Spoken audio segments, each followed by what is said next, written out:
Bonjour et bienvenue. Alors, on le sait, le grand défi, c'est de trouver le bon thème pour un webinaire. Un thème qui va non seulement attirer les bonnes personnes, mais qui va aussi et surtout commencer à construire une vraie relation de confiance. Eh bien, c'est exactement ce qu'on va décortiquer ensemble aujourd'hui. Alors, la vraie question, c'est ça. Comment on fait pour être sûr que notre thème, ce n'est pas juste une jolie idée, mais une promesse qui parle vraiment, qui résonne avec la bonne audience? La réponse, en fait, elle tient à un changement complet de perspective. Et c'est là que se trouve l'erreur que presque tout le monde fait. On part de son produit, de ce qu'on veut vendre. Mais la clé, la vraie clé du succès, c'est de faire tout le contraire. Le point de départ, ça doit toujours être le prospect. Ok, mais concrètement, comment on fait? Eh bien, tout le succès d'un webinaire repose là-dessus, sur cette fondation. Se concentrer à fond sur le public qu'on vise, comprendre ses problèmes, ses frustrations, même ses désirs. C'est vraiment la pierre angulaire de tout. Tout le reste en découle. Et pour y arriver, pas de panique, il y a un cadre, une méthode super simple et puissante en 4 petites étapes. D'abord, on définit la cible, qui est-ce? Ensuite, étape 2, on identifie ses points de douleur, ses problèmes. Troisièmement, on formule le gain, la promesse. Et enfin, on rassemble tout ça dans un titre qui claque. Pour que tout ça soit bien clair, on va prendre un exemple qu'on va suivre du début à la fin. Imaginons des chefs d'entreprise, et leur défi principal, c'est quoi? C'est de trouver plus de clients, un grand classique. Allez, on attaque maintenant ce qui est peut-être l'étape la plus importante de toutes. Pour vraiment capter l'attention, il faut aller creuser, comprendre en profondeur les galères de notre cible. C'est quoi leurs vrais problèmes au quotidien? Si on reprend notre exemple des chefs d'entreprise, eh bien, c'est souvent la même histoire, n'est-ce pas?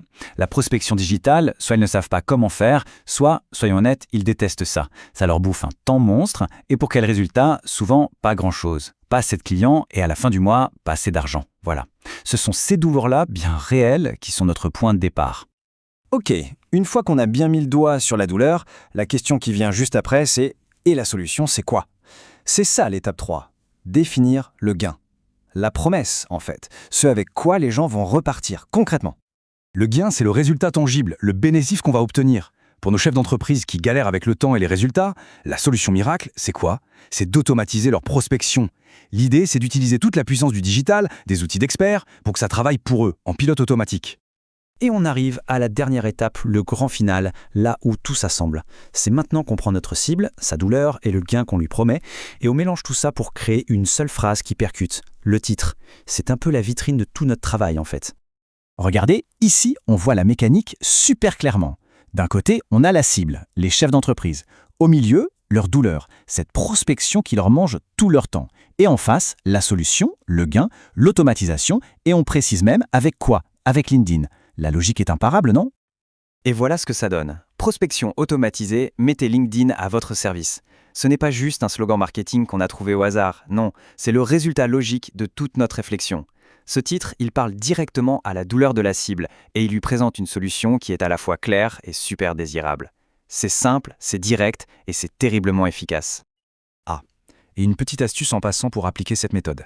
Faut pas hésiter à se faire aider par les outils modernes. Je pense à des trucs comme ChatGPT. Ça peut être un super partenaire de brainstorming, que ce soit pour creuser les points de douleur ou pour trouver des formulations de titres qui accrochent bien. Pour conclure, tout ça nous ramène finalement à une seule et unique question, la plus importante. Si on y réfléchit bien, quel est le plus gros problème, le truc le plus douloureux que vivent les prospects et que seule une solution bien précise peut résoudre? C'est ça. La réponse à cette question, c'est toujours le meilleur point de départ.